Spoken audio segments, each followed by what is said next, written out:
الحمد لله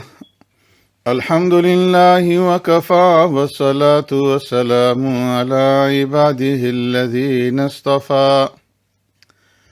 أما بعد عن عائشة رضي الله تعالى عنها أن النبي صلى الله عليه وسلم قال يا عثمان إنه لعل الله يقمصك قميصا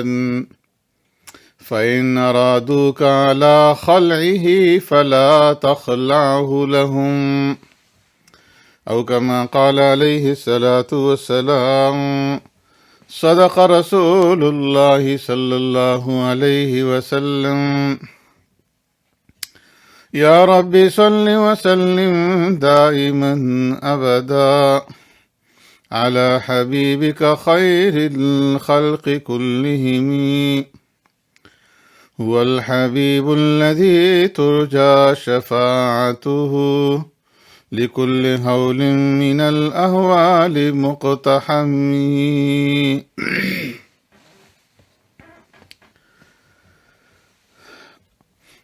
المؤمنین سیدہ طاہرہ حضرت عائشہ صدیقہ رضی اللہ تعالی عنہا سے روایت ہے کہ آقا نامدار سرور کائنات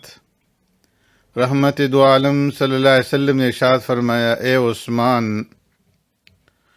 امید ہے اللہ تبارک و تعالیٰ تجھے ایک قمیص پہنائے گا، اگر لوگ یہ چاہیں کہ اسے اتار دو تو ان کی خاطر مت اتارنا۔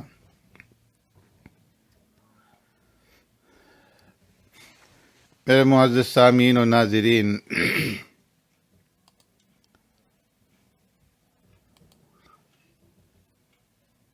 پیارے پیغمبر صلی اللہ علیہ وسلم کی جو حدیث مبارکہ میں نے آپ کے سامنے تلاوت کی ہے، اس میں سیدنا عثمان غنی رضی اللہ تعالیٰ عنہ کی خلافت کی طرف اشارہ ہے۔ حدیث کی تشریح سے پہلے تمہیدی طور پر چند بنیادی باتیں حضرات صحابہ اکرام رضوان اللہ تعالیٰ علیہم اجمعین کے بارے میں سمجھ لیجئے۔ علامہ ابن تیمیہ نے منہاج میں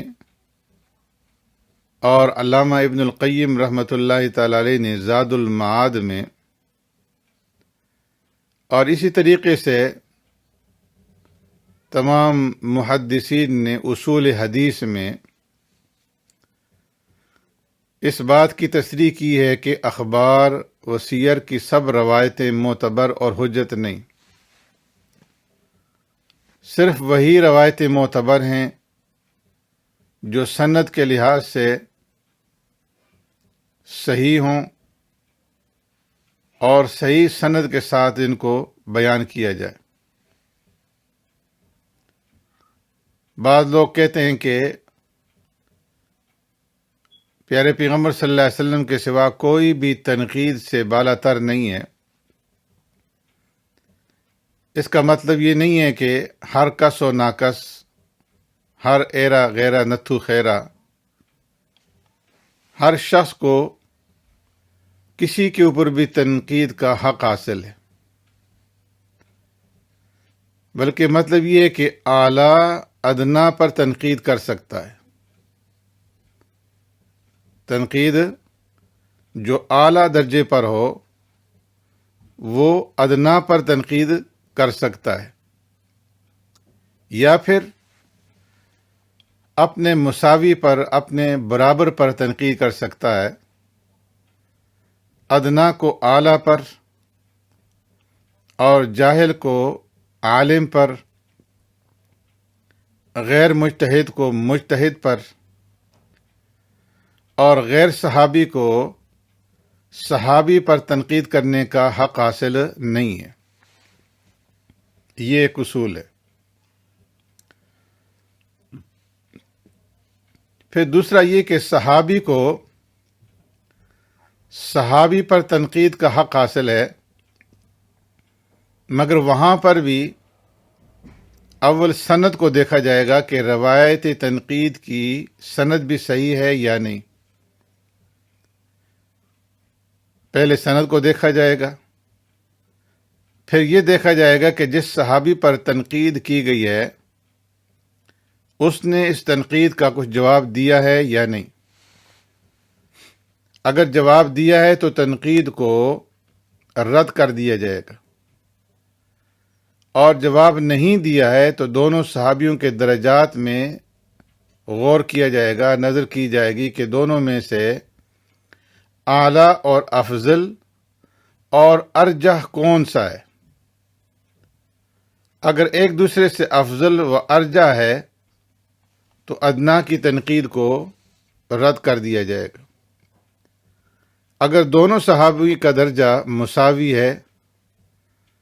تو ہم یہ کہہ کر کے الگ ہو جائیں گے کہ دونوں بڑے ہیں، وہ جانیں اور ان کا کام، ہم کو اس میں دخل دینے کا کوئی حق حاصل نہیں ہے۔ یہ اصول کس کے لیے؟ صحابی پر تنقید کرنے کا جو حق ہے، یہ ان کے لیے۔ پھر صحابہ اکرام رضوان اللہ تعالی اجمعین میں جو بدری صحابی ہیں وہ سب سے افضل ہیں، اور بدری صحابہ میں عشرہ مبشرہ وہ سب سے افضل ہیں، اور عشرہ مبشرہ میں پھر حضرات شیخین یعنی سیدنا صدیق اکبر رضی اللہ تعالی عنہ اور سیدنا فاروق اعظم رضی اللہ تعالی عنہ یہ دوسروں سے افضل ہیں۔ حضرات شیخین کے بعد حضرت عثمان غنی رضی اللہ تعالی عنہ کا درجہ ہے، اور پھر حضرت علی کرم اللہ وجہہ کا۔ اس لیے صحابہ اکرام رضوان اللہ تعالی اجمعین کے بارے میں گفتگو کرتے ہوئے ان احادیث کو پیش نظر رکھنا چاہیے۔ پیارے پیغمبر صلی اللہ علیہ وسلم نے ایک حدیث میں ارشاد فرمایا، اصحابی کالنجوم فبأیہم اقتدیتم اہتدیتم۔ فرمایا میرے اصحاب ستاروں کی مانند ہیں، ان میں سے جس کا اتباع کر لو گے راہ پا لو گے، ہدایت پا جاؤ گے۔ ایک روایت کے اندر پیارے پیغمبر صلی اللہ علیہ وسلم نے ارشاد فرمایا، اللہ اللہ فی اصحابی لا تتخذوهم من بعدی غرضا۔ میرے اصحاب کے بارے میں اللہ سے ڈرتے رہو، میرے اصحاب کے بارے میں اللہ سے ڈرتے رہو، میرے بعد ان کو ملامت اور طعن و تشنیع کا نشانہ نہ بنانا۔ صحابہ کے بارے میں گفتگو ادب کے ساتھ کرنی چاہیے۔ صحابہ کے بارے میں گفتگو کرتے ہوئے کوئی ایسا لفظ زبان سے یا تحریر کے اندر قلم سے نہ نکالا جائے جس سے کسی صحابی کی ادنا درجے کے اندر بھی تنقیص لازم آئے۔ پیارے پیغمبر صلی اللہ علیہ وسلم نے ارشاد فرمایا، الصحابۃ کلہم عدول۔ تمام کے تمام صحابہ صحیح حامل دین اور قابل اعتماد ہیں، اور یہی ہمارا اہل سنت والجماعت کا عقیدہ ہے کہ الصحابۃ کلہم عدول۔ اب اس تمہید کے بعد میں آپ کے سامنے حضرت عثمان غنی رضی اللہ تعالیٰ عنہ کے متعلق ان کی وہ عظمت شان جو صحابہ اکرام رضوان اللہ تعالی اجمعین کی نگاہ میں تھی، اس کے بارے میں کچھ باتیں عرض کروں گا۔ عثمان غنی رضی اللہ تعالیٰ عنہ کی جو شان اور جو ان کے مناقب اور جو فضائل ہیں، جو باب المناقب میں حضرات محدثین نے بیان کیے ہیں، پیارے پیغمبر صلی اللہ علیہ وسلم سے مرفوعاً روایت کر کے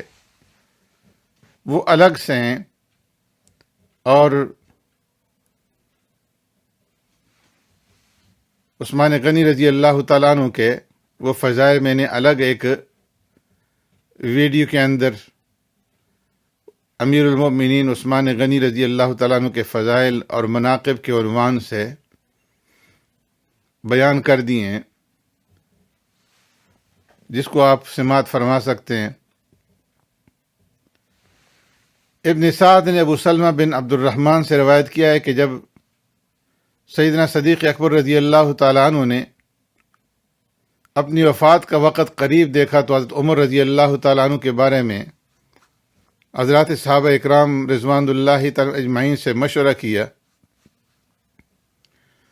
چنانچہ خلیفہ رسول صلی اللہ علیہ وسلم نے حضرت عثمان غنی رضی اللہ تعالیٰ عنہ کو بلا کر کے فرمایا کہ اے عثمان، عمر کے متعلق تمہاری کیا رائے ہے؟ حضرت عثمان غنی رضی اللہ تعالیٰ عنہ نے عرض کیا، آپ تو ان کو ہم سب سے زیادہ جانتے ہیں۔ فرمایا پھر بھی تم اپنی رائے ظاہر کرو۔ تو عثمان غنی رضی اللہ تعالیٰ عنہ نے فرمایا کہ اے امیر المؤمنین، خدا کی قسم جہاں تک میں جانتا ہوں عمر کا باطن ظاہر سے بھی اچھا ہے، اور وہ ہمارے اندر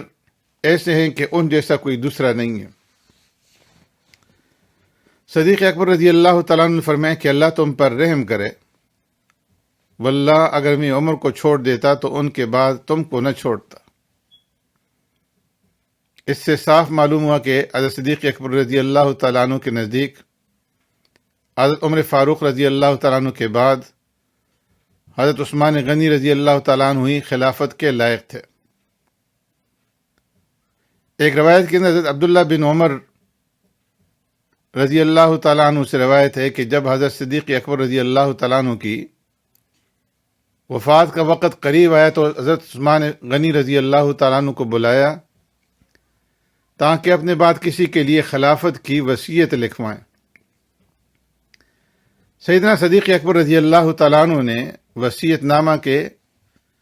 کچھ الفاظ، کچھ عبارت لکھوائی تھی کہ سیدنا صدیق اکبر رضی اللہ تعالیٰ عنہ پر بے ہوشی طاری ہو گئی۔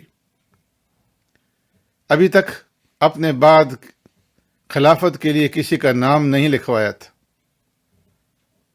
تو حضرت عثمان غنی رضی اللہ تعالیٰ عنہ نے خود ہی حضرت عمر رضی اللہ تعالیٰ عنہ کا نام لکھ دیا۔ جس وقت سیدنا صدیق اکبر رضی اللہ تعالیٰ عنہ کو ہوش آیا، افاقہ ہوا، تو آپ نے حضرت عثمان غنی رضی اللہ تعالیٰ عنہ سے پوچھا کہ اے عثمان، تم نے کسی کا نام لکھا تو نہیں؟ تو عثمان غنی رضی اللہ تعالیٰ عنہ نے فرمایا کہ مجھے اندیشہ ہوا کہ آپ پر یہ غشی، موت کی غشی نہ ہو، اور اختلاف و افتراق سے بچنے کے لیے میں نے حضرت عمر رضی اللہ تعالیٰ عنہ کا نام لکھ دیا۔ حضرت صدیق اکبر رضی اللہ تعالیٰ عنہ فرمایا، اے عثمان، اللہ تم پر رحم کرے، اگر تم اپنا ہی نام لکھ دیتے تو یقیناً تم بھی اس کے اہل تھے۔ اس سے بھی معلوم ہوا کہ سیدنا صدیق اکبر رضی اللہ تعالیٰ عنہ کو حضرت عثمان غنی رضی اللہ تعالیٰ عنہ کی اہلیت خلافت پر پورا اعتماد تھا، اور یہ کہ فاروق اعظم رضی اللہ تعالیٰ عنہ کے بعد خلافت کے حقدار آپ ہی ہیں۔ اسی طرح ابن جریر نے محمد و طلحہ و زیاد رضی اللہ تعالیٰ عنہ سے سند کے ساتھ روایت کیا ہے کہ حضرت عمر رضی اللہ تعالیٰ عنہ مدینہ منورہ سے لشکر کے ساتھ نکلے، اور ایک چشمے پر جس کا نام سرار تھا پڑاؤ کیا۔ لوگوں کو کچھ معلوم نہ تھا کہ یہاں سے آگے کہاں جائیں گے، یا یہیں پر اسی جگہ کے اندر ہم قیام کریں گے۔ فرمایا کہ جب لوگ حضرت عمر رضی اللہ تعالیٰ عنہ سے کچھ دریافت کرنا چاہتے تھے تو حضرت عثمان غنی رضی اللہ تعالیٰ عنہ کو وہ واسطہ بناتے تھے، یا پھر عبد الرحمن ابن عوف رضی اللہ تعالیٰ عنہ کو۔ حضرت عمر رضی اللہ تعالیٰ عنہ کی خلافت میں حضرت عثمان غنی رضی اللہ تعالیٰ عنہ کو ردیف کہا جاتا تھا، اور ردیف کا معنی عربی زبان کے اندر پیچھے آنے والے کے ہیں۔ اہل عرب ردیف اس کو کہتے ہیں کہ جس کے بارے میں یہ امید ہو کہ اس سردار کے بعد یہ سردار ہوگا، اس کا جانشین ہی ہوگا۔ اگر کبھی یہ دونوں حضرات کسی بات کو حضرت عمر سے معلوم نہ کر سکتے تو حضرت عباس رضی اللہ تعالیٰ عنہ کو واسطہ بناتے۔ چنانچہ حضرت عثمان غنی رضی اللہ تعالیٰ عنہ نے حضرت عمر رضی اللہ تعالیٰ عنہ سے دریافت کیا کہ آپ کو کوئی نئی خبر پہنچی ہے جس کی وجہ سے آپ لشکر کو یہاں لے کر کے آئے ہیں، اور آپ کا ارادہ کیا ہے؟ تو آپ نے نماز کے لیے جمع ہونے کا اعلان کیا۔ جب سب لوگ جمع ہو گئے تو فاروق اعظم رضی اللہ تعالیٰ عنہ نے واقعہ بتلایا کہ مقام نہاون پر فارس کا بڑا لشکر جمع ہے اور کسریٰ خود میدان میں آ گیا ہے، اب تم بتلاؤ کیا کرنا چاہیے؟ لوگوں نے کہا کہ آپ ضرور چلیں اور ہم بھی آپ کے ساتھ چلیں گے، ہمیں بھی اپنے ساتھ لے چلیں۔ تو اس اثر سے معلوم ہوا کہ حضرت عمر رضی اللہ تعالیٰ عنہ کی زندگی میں لوگوں کی نظریں حضرت عثمان غنی رضی اللہ تعالیٰ عنہ پر تھیں کہ حضرت عمر کے بعد یہی خلیفہ ہوں گے، اور اس کی تائید اس واقعے سے بھی ہوتی ہے جس کو بخاری اور مسلم نے روایت کیا ہے کہ جب حضرت عمر رضی اللہ تعالیٰ عنہ نے اپنے وفات کے قریب مسئلہ خلافت پر 6 حضرات کو ممبر بنایا اور ان کے سپرد کیا کہ وہ اپنے میں سے کسی کو خلیفہ بنا دیں، اور ان 6 حضرات نے عبد الرحمن ابن عوف رضی اللہ تعالیٰ عنہ کو اختیار دیا کہ حضرت عثمان اور حضرت علی رضی اللہ تعالیٰ عنہ میں سے کسی ایک کو خلیفہ بنا دیں۔ تو عبد الرحمن ابن عوف رضی اللہ تعالیٰ عنہ 3 رات تک مہاجرین اور انصار سے مشورہ کرتے رہے۔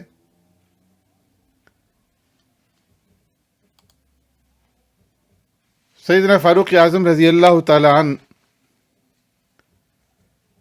امت کی وحدت اور اس کے روشن مستقبل کے لیے آخری سانس تک کوشش فرماتے رہے۔ جب آپ کے اوپر حملہ ہوا، شدید زخمی ہوئے، تو شدید زخمی ہونے کے باوجود آپ نے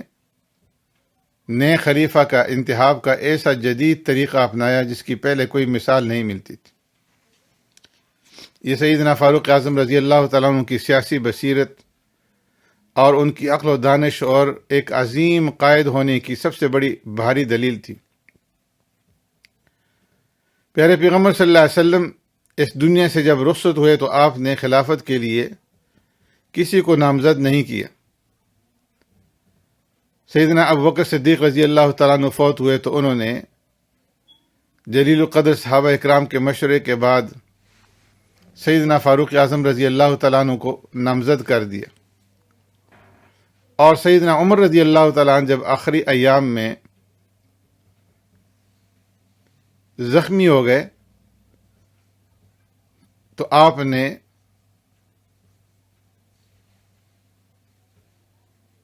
غور و فکر کرنے کے بعد اور حالات کی مناسبت سے ایک نیا طریقہ نامزدگی اختیار فرمایا۔ پیارے پیغمبر صلی اللہ علیہ وسلم کی وفات کے بعد تمام صحابہ سیدنا ابوبکر صدیق رضی اللہ تعالیٰ عنہ کی افضلیت کے قائل تھے، اس لیے اختلاف کا کوئی خدشہ نہ تھا۔ اس لیے پیارے پیغمبر صلی اللہ علیہ وسلم نے بارہا یہ احساس دلایا تھا کہ میرے بعد ابوبکر رضی اللہ تعالیٰ عنہ ہی معاملات سنبھالیں گے۔ جب سیدنا ابوبکر صدیق رضی اللہ تعالیٰ عنہ نے سیدنا عمر رضی اللہ تعالیٰ عنہ کو خلیفہ نامزد کیا تو وہ سمجھتے تھے کہ اس اقدام سے بھی کوئی اختلاف نہیں کرے گا، اس لیے کہ ان کے بعد سیدنا عمر رضی اللہ تعالیٰ عنہ خلافت کا بار اٹھانے کی بھرپور صلاحیت رکھتے تھے۔ لہذا ابوبکر رضی اللہ تعالیٰ عنہ نے کبار صحابہ اکرام سے مشورے کے بعد سیدنا فاروق اعظم رضی اللہ تعالیٰ عنہ کو خلیفہ مقرر کیا، اور سب نے متفق ہو کر کے سیدنا عمر رضی اللہ تعالیٰ عنہ کو اپنا خلیفہ تسلیم کر لیا۔ تو فاروق اعظم رضی اللہ تعالیٰ عنہ نے جدید طریقہ انتخاب میں شورا مقرر کی اور شورا کی تعداد کو محدود کر دیا 6 افراد کے اندر، اور یہ 6 افراد ایسے تھے جو سب کے سب خلافت کے اہل تھے، خلافت کے حقدار تھے، اگرچہ درجات کے اندر ان کے درجے مختلف تھے۔ فاروق اعظم رضی اللہ تعالیٰ عنہ نے طریقہ انتخاب اور مدت کا بھی تعین کر دیا اور تاکید فرما دی کہ یہ جو خلافت کمیٹی ہے 3 دنوں کے اندر اندر خلیفہ کا انتخاب کرے۔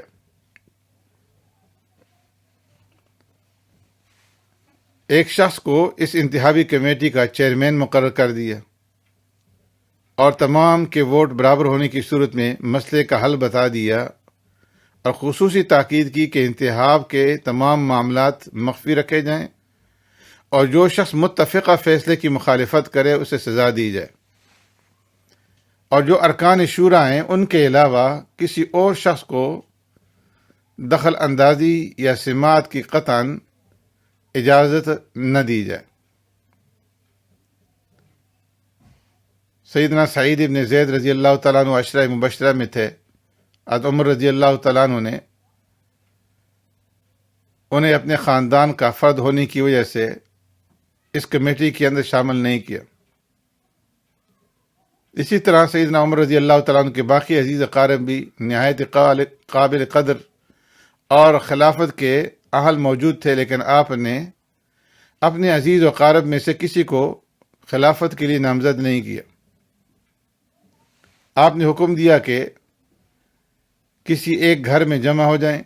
باہم مشورے سے ایک شخص کا انتخاب کر لیں، اور دوران مشورہ عبداللہ بن عمر رضی اللہ تعالیٰ عنہ تمہارے ساتھ ہوں گے، لیکن وہ خلافت کے امیدوار نہیں ہوں گے۔ ان انتخاب کے زمانے کے اندر دوران مشورہ سیدنا صہیب رومی رضی اللہ تعالیٰ عنہ نماز پڑھائیں گے، اور صہیب رومی رضی اللہ تعالیٰ عنہ کو تاکید فرما دی کہ آپ 3 دنوں تک نماز کی امامت کرائیں گے۔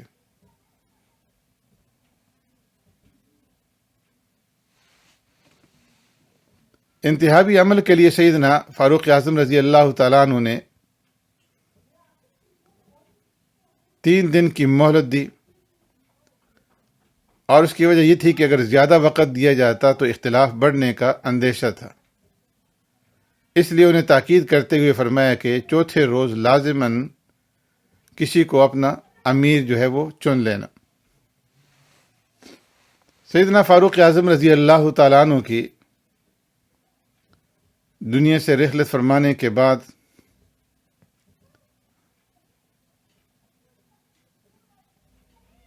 تجہیز و تکفین کے بعد نامزد افراد مشورے کے لیے مسور بن مخرفہ کے گھر اکٹھے ہوئے۔ بعض روایات کے اندر حضرت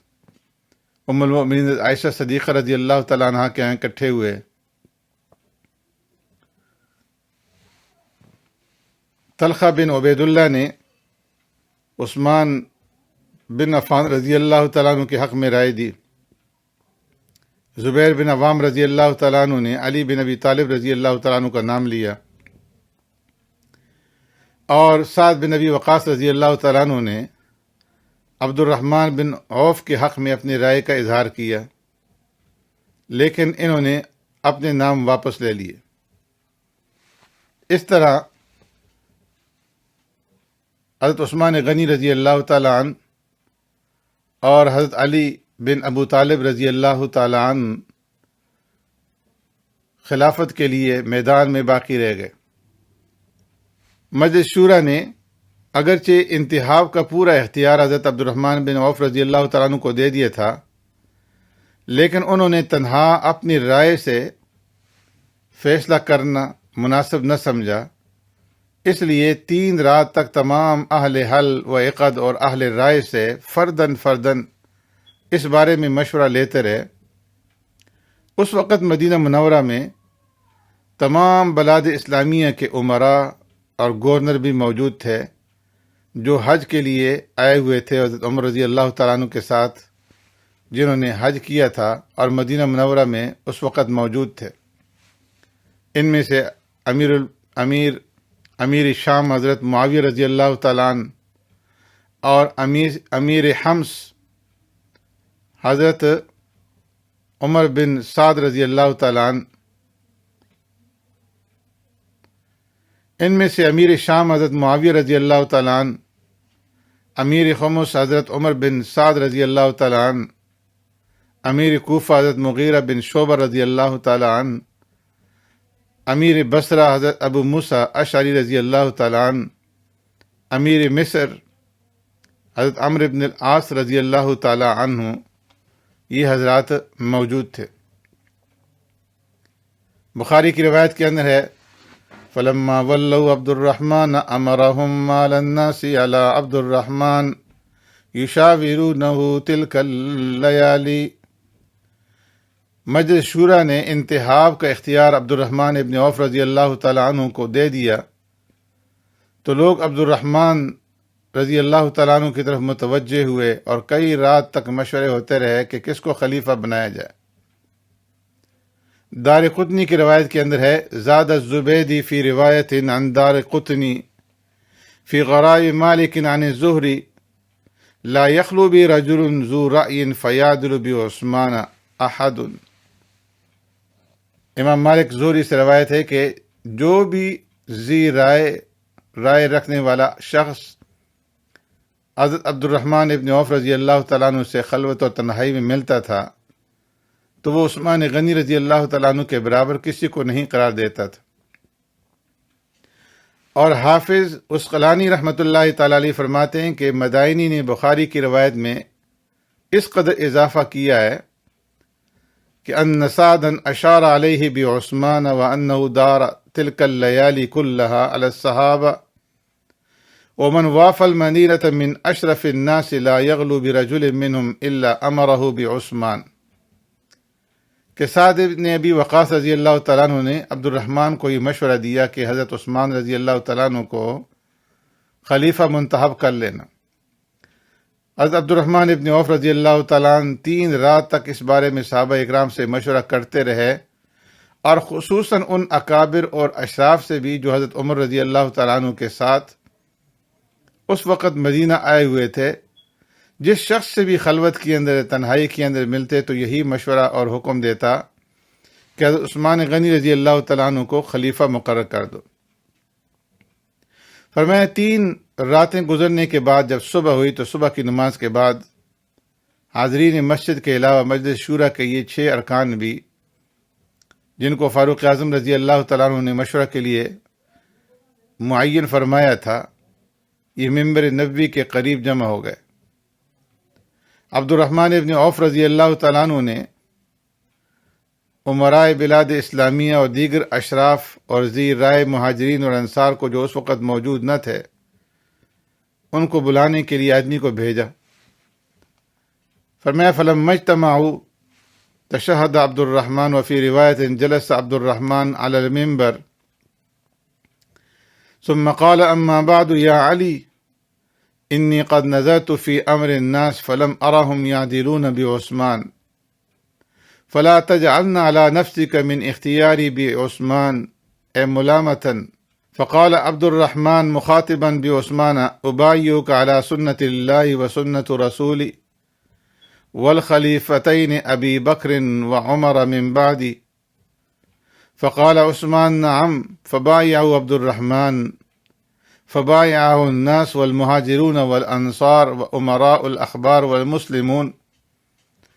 میں جب سب جمع ہو گئے تو عبد الرحمن بن عوف رضی اللہ تعالیٰ عنہ ممبر پر چڑھے اور خطبہ دیا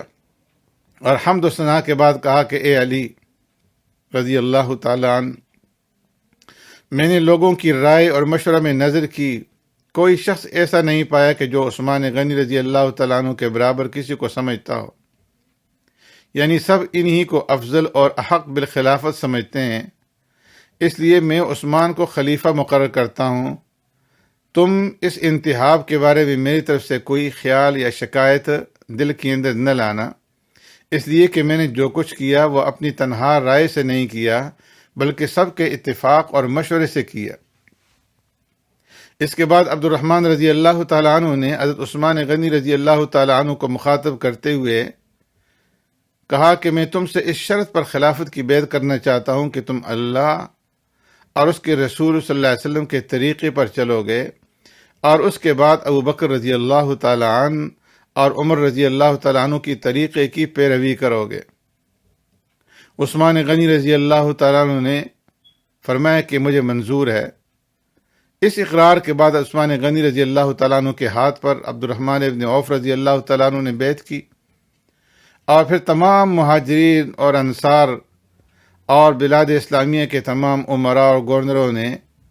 اور تمام مسلمانوں نے عثمان غنی رضی اللہ تعالیٰ عنہ کے ہاتھ پر بیعت کی۔ بخاری کی ایک روایت کے اندر ہے کہ قال ارفع یدک یا عثمان فبایع وبایع علی وولج اہل الدار فبایعوا، کہ حضرت عبد الرحمن ابن عوف رضی اللہ تعالیٰ عنہ نے حضرت عثمان غنی رضی اللہ تعالیٰ عنہ سے کہا کہ بیعت کے لیے ہاتھ بڑھائیے۔ حضرت عثمان غنی رضی اللہ تعالیٰ عنہ نے اپنا ہاتھ بڑھایا تو عبد الرحمن ابن عوف رضی اللہ تعالیٰ عنہ نے ان کے ہاتھ پر بیعت کی۔ ان کے بعد حضرت علی رضی اللہ تعالیٰ عنہ نے ان کے ہاتھ پر بیعت کی، اور پھر ان کے بعد اہل مدینہ ٹوٹ پڑے اور سب نے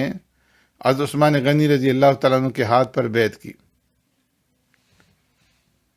اب یہاں پر ایک سوال پیدا ہوتا ہے کہ حضرت عبد الرحمن ابن عوف رضی اللہ تعالیٰ عنہ نے اپنے خطبے میں حضرت علی رضی اللہ تعالیٰ عنہ کو کیوں مخاطب فرمایا، باقی کسی کو خطاب نہیں کیا؟ تو فرمایا اس کی وجہ یہ ہے کہ مجلس شورا کے 6 ارکان میں سے 4 حق خلافت سے دستبردار ہو چکے تھے، اور خلافت صرف حضرت عثمان غنی رضی اللہ تعالیٰ عنہ اور حضرت علی کرم اللہ وجہ کے درمیان میں دائر رہ گئی تھی، اور حضرت علی رضی اللہ تعالیٰ عنہ کو کسی درجہ میں توقع بھی تھی۔ اس لیے عبد الرحمن ابن عوف رضی اللہ تعالیٰ عنہ نے حضرت علی رضی اللہ تعالیٰ عنہ کو خاص طور پر مخاطب کر کے یہ الفاظ کہے۔ حضرت علی رضی اللہ تعالیٰ عنہ نے اس کے بعد کوئی حرف نہیں کہا، اور اسی وقت بلا تعمل اور بلا کسی تردد کے اسی مجلس میں سب کے سامنے حضرت عثمان غنی رضی اللہ تعالیٰ عنہ کے ہاتھ پر بیعت کی۔ اس طرح بالاتفاق صحابہ کرام رضوان اللہ تعالی اجمعین حضرت عثمان غنی رضی اللہ تعالیٰ عنہ خلیفہ مقرر ہوئے، اور ان تمام روایات صحیحہ اور سریہ سے یہ بات بالکل واضح ہو گئی کہ صحابہ اکرام میں سے کسی ایک فرد کو بھی عثمان غنی رضی اللہ تعالیٰ عنہ کی افضلیت میں کسی قسم کا کوئی تردد نہ تھا۔ سب نے بالاتفاق ان کو حضرت علی کرم اللہ وجہ سے افضل اور اکمل سمجھ کر کے اپنا خلیفہ اور امیر بنایا۔ حافظ ابن تیمیہ رحمۃ اللہ تعالی علیہ فرماتے ہیں وَلِهَذَا قال الامام احمد لم يتفق الناس على بیعة كما اتفقوا على بیعة عثمان ولا المسلمون بعد تشاورهم 3 ایام وهم مؤتلفون متفقون متجابون متوادون معتصمون بحبل الله جميعا فلم يعدلوا بعثمان غيره كما أخبر بذلك عبد الرحمن بن عوف ولهذا بايع عبد الرحمن كما ثبت هذا في الأحاديث الصحيحة كذا في منهاج السنة۔ فرماتے ہیں کسی بنا پر امام احمد بن حنبل فرماتے ہیں کہ لوگ کسی کی بیعت پر اتنے متفق نہیں ہوئے جیسا کہ عثمان غنی رضی اللہ تعالیٰ عنہ کی بیعت پر متفق ہوئے۔ مسلمانوں نے 3 دن کے مشورے کے بعد عثمان غنی رضی اللہ تعالیٰ عنہ کو اپنا خلیفہ بنایا، اور سب اس پر متفق تھے، اور اس انتخاب کو انتہائی درجہ محبوب اور پسندیدہ جانتے تھے، اور سب کے سب اللہ تبارک و تعالیٰ کی رسی کو، اللہ کے دین کو مضبوطی سے پکڑے ہوئے تھے، اور اس وقت کسی کو عثمان غنی رضی اللہ تعالیٰ عنہ کے برابر نہیں سمجھتے تھے، جیسا کہ عبد الرحمن ابن عوف رضی اللہ تعالیٰ عنہ نے اس کی خبر دی، اور اسی بنا پر سب سے پہلے ان کے ہاتھ پر بیعت کی، اور ایسا ہی تمام احادیث صحیحہ سے ثابت ہے۔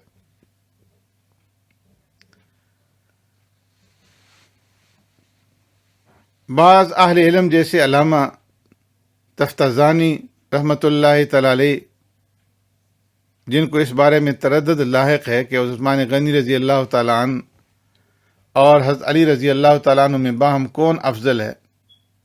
حضرت عثمان غنی رضی اللہ تعالیٰ عنہ افضل تھے یا حضرت علی رضی اللہ تعالیٰ عنہ افضل تھے؟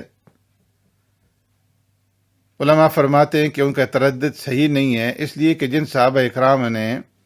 حضرت عثمان غنی رضی اللہ تعالیٰ عنہ کو 3 دن کے مشوروں کے بعد بلا کسی اختلاف کے اپنا خلیفہ منتخب کرنے کا کہا، ان کو حضرت عثمان غنی رضی اللہ تعالیٰ عنہ کی افضلیت میں ذرہ برابر بھی کوئی شک اور تردد نہیں تھا۔ اس لیے بلا کسی اختلاف اور بلا کسی بحث کے حضرت عثمان غنی رضی اللہ تعالیٰ عنہ کو سب سے افضل سمجھ کر کے خلیفہ مقرر کیا، اور یہی تمام اہل سنت و جماعت کا مسلک ہے کہ حضرت عثمان غنی رضی اللہ تعالیٰ عنہ کا مرتبہ حضرت علی رضی اللہ تعالیٰ عنہ سے بڑا ہوا ہے۔ حضرت عثمان غنی رضی اللہ تعالیٰ عنہ کی افضلیت میں تردد کرنا در پردہ تمام صحابہ اکرام کو خاطی قرار دینا ہے۔ صحابہ اکرام کے اجماع کے بعد توقف اور تردد بلکہ سکوت کی بھی گنجائش نہیں۔ فرمایا کہ شیخین کی افضلیت قطعی اور یقینی ہے، اور حضرت عثمان غنی رضی اللہ تعالیٰ عنہ کی افضلیت ذرا ان سے کم ہے، اور ایسا اجماع کہ جس میں کسی قسم کا اختلاف نہ ہو وہ علماء کے نزدیک دلیل قطعی ہے، اور جس میں کچھ اختلاف ہو وہ قطعیت کے درجے سے اتر کر ظنیت کے درجے پر آ جاتا ہے۔ امام ربانی مجدد الفسانی رحمۃ اللہ تعالی علیہ اپنے مکتوبات میں سے ایک مکتوب کے اندر تحریر فرماتے ہیں کہ جمہور اہل سنت کا مسلک یہ ہے کہ شیخین کے بعد افضل حضرت عثمان غنی رضی اللہ تعالیٰ عنہ ہیں، اور پھر حضرت علی رضی اللہ تعالیٰ عنہ، اور ائمہ اربعہ یعنی امام ابو حنیفہ رحمۃ اللہ تعالی علیہ، امام مالک، امام شافعی اور امام احمد رحمہم اللہ کا بھی یہی مذہب ہے۔ اور بعض علماء نے جو امام مالک سے حضرت عثمان غنی رضی اللہ تعالیٰ عنہ کی افضلیت کے بارے میں توقف نقل کیا ہے، تو اس کے بارے میں بھی قاضی ایاز رحمۃ اللہ تعالی فرماتے ہیں کہ امام مالک نے توقف سے حضرت عثمان غنی رضی اللہ تعالیٰ عنہ کی تفضیل کی طرف رجوع فرما لیا تھا، اور امام قرطبی فرماتے ہیں کہ یہی صحیح ہے۔ امام اعظم ابو حنیفہ رحمۃ اللہ تعالی علیہ سے منقول ہے، فرمایا من علامات اہل سنت والجماع تفضیل الشیخین و محبت الختنین۔ فرمایا شیخین ابو بکر عمر رضی اللہ تعالیٰ عنہ کی افضلیت کا اعتقاد اور ختنین عثمان و علی رضی اللہ تعالیٰ عنہ کی محبت اہل سنت و جماعت کی علامات میں سے۔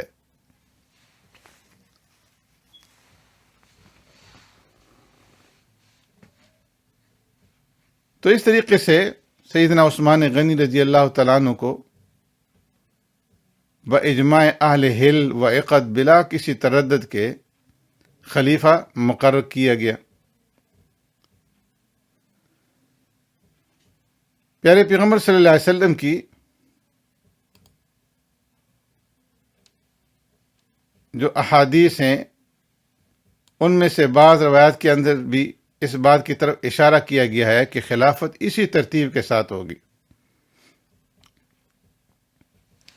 حضرت ابو بکر رضی اللہ تعالیٰ عنہ سے روایت ہے ان رجلا قال لرسول اللہ صلی اللہ علیہ وسلم رأيت كأن ميزانا أنزل من السماء فوزنت أنت وأبو بكر فرجحت أنت ووزن أبو بكر وعمر فرجح أبو بكر ووزن عمر وعثمان فرجح عمر ثم رفع الميزان۔ حضرت ابو بکرہ سے روایت ہے کہ ایک شخص نے پیارے پیغمبر صلی اللہ علیہ وسلم سے کہا کہ میں نے خواب میں دیکھا کہ ایک ترازو آسمان سے اتری ہے، اور آپ اور ابو بکر تولے گئے تو آپ کا وزن زیادہ ہوا، پھر ابو بکر اور عمر تولے گئے تو ابو بکر کا وزن زیادہ رہا، اور پھر عمر اور عثمان رضی اللہ تعالیٰ عنہ تولے گئے تو عمر کا وزن زیادہ رہا، اور پھر وہ ترازو اٹھا لی گئی۔ اس خواب کو سن کر کے پیارے پیغمبر صلی اللہ علیہ وسلم رنجیدہ ہوئے، اور آپ نے فرمایا کہ یہ خلافت نبوت ہے، اور اس کے بعد اللہ جس کو چاہے گا بادشاہت عطا کرے گا۔ اس روایت سے، اس حدیث سے ثابت ہوا کہ خلافت نبوت حضرت عثمان غنی رضی اللہ تعالیٰ عنہ پر ختم ہو گئی، اور خلافت کی یہی ترتیب ہے جو کہ خلفائے راشدین کی ترتیب۔ ایک روایت کے اندر حضرت ابو ذر رضی اللہ تعالیٰ عنہ فرماتے ہیں، کان النبی صلی اللہ علیہ وسلم جالسا، پیارے پیغمبر صلی اللہ علیہ وسلم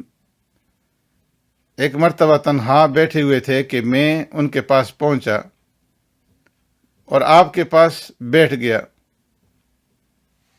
فجاء ابو بکر فسلم ثم جاء عمر ثم جاء عثمان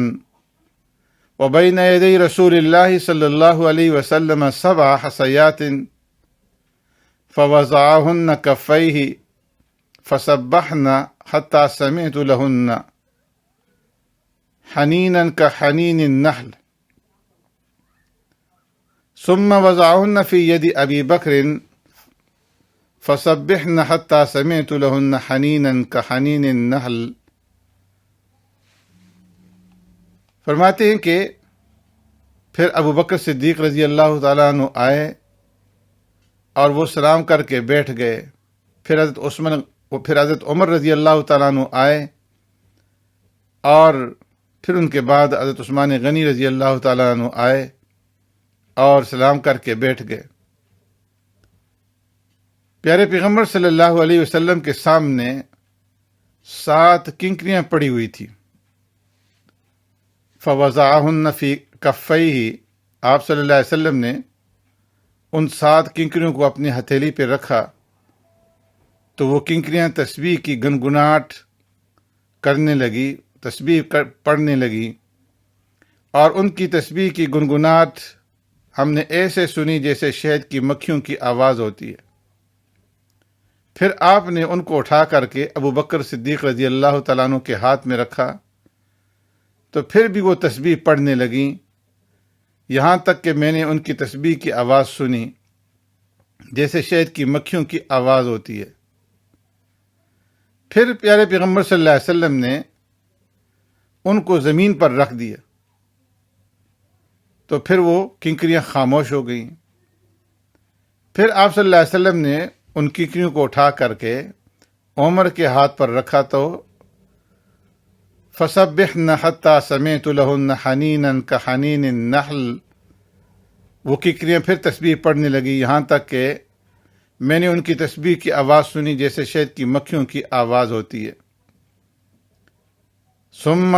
وضعہن، پھر پیارے پیغمبر صلی اللہ علیہ وسلم نے ان کنکریوں کو زمین پر رکھ دیا تو وہ خاموش ہو گئیں۔ پھر آپ صلی اللہ علیہ وسلم نے ان کنکریوں کو اٹھایا، فوضعہن فی ید عثمان فسبحن حتی سمعت لہن حنینا کحنین النحل، آپ صلی اللہ علیہ وسلم نے وہ کنکریاں عثمان غنی رضی اللہ تعالیٰ عنہ کے ہاتھ میں رکھ دیں تو پھر وہ تسبیح پڑھنے لگیں یہاں تک کہ میں نے ان کی تسبیح کی آواز سنی۔ پھر آپ صلی اللہ علیہ وسلم نے ان کنکریوں کو زمین کے اوپر رکھ دیا تو وہ خاموش ہو گئی۔ پھر پیارے پیغمبر صلی اللہ علیہ وسلم نے ارشاد فرمایا، فقال رسول اللہ صلی اللہ علیہ وسلم ھذہ خلافت نبوت، کہ یہ خلافت نبوت ہے۔ فرماتے ہیں کہ اس کے بعد جس قدر صحابی بیٹھے ہوئے تھے مجلس میں، سب کے ہاتھ میں یکے بعد دیگرے وہ کنکریاں آپ نے رکھیں، مگر کسی کے ہاتھ میں انہوں نے تسبیح نہیں پڑھی۔ اس حدیث کے اندر بھی پیارے پیغمبر صلی اللہ علیہ وسلم نے خود فرما دیا کہ خلافت نبوت کی یہ ترتیب ہوگی۔ ایک روایت کے اندر حضرت سمرہ بنت جندب رضی اللہ تعالیٰ عنہ فرماتے ہیں، ان رجلا قال یا رسول اللہ صلی اللہ علیہ وسلم انی رأیت کأنی دلوا، ایک شخص نے عرض کیا، یا رسول اللہ صلی اللہ علیہ وسلم میں نے خواب میں دیکھا کہ گویا ایک ڈول آسمان سے لٹکایا گیا ہے۔ فجاء ابو بکر فاخذ بعراقیها فشرب شربا ضعیفا، پھر ابو بکر آئے اور انہوں نے اس کا حلقہ پکڑ کر پانی پیا مگر کمزور طریقے سے. ثم جاء عمر فأخذ بعراقیها فشرب حتى تضلع. پھر عمر رضی اللہ تعالیٰ عنہ آئے اور انہوں نے آ کر کے اس کا حلقہ پکڑ کر کے پانی پیا یہاں تک کہ وہ شکم سیر ہو گئے، پیٹ بھر کر کے انہوں نے پانی پیا. ثم جاء عثمان فأخذ بعراقیها فشرب حتى تضلع. پھر عثمان غنی رضی اللہ تعالیٰ عنہ آئے اور انہوں نے اس کا حلقہ پکڑ کر پانی پیا یہاں تک کہ شکم سیر ہو گئے. ثم جاء علی فأخذ بعراقیها. پھر اس کے بعد علی رضی اللہ تعالیٰ عنہ آئے اور انہوں نے اس کا حلقہ پکڑا. فانشطت، تو فرمایا کہ وہ ڈول پھٹ گیا اور اس کی چھینٹیں علی رضی اللہ تعالیٰ عنہ کے اوپر پڑی. تو ان تمام روایات سے یہ بات معلوم ہوئی کہ سیدنا عثمان غنی رضی اللہ تعالیٰ عنہ اور خلفائے راشدین کی جو ترتیب ہے، اللہ تبارک و تعالیٰ کو یہی ترتیب جو ہے مطلوب تھی، مقصود تھی.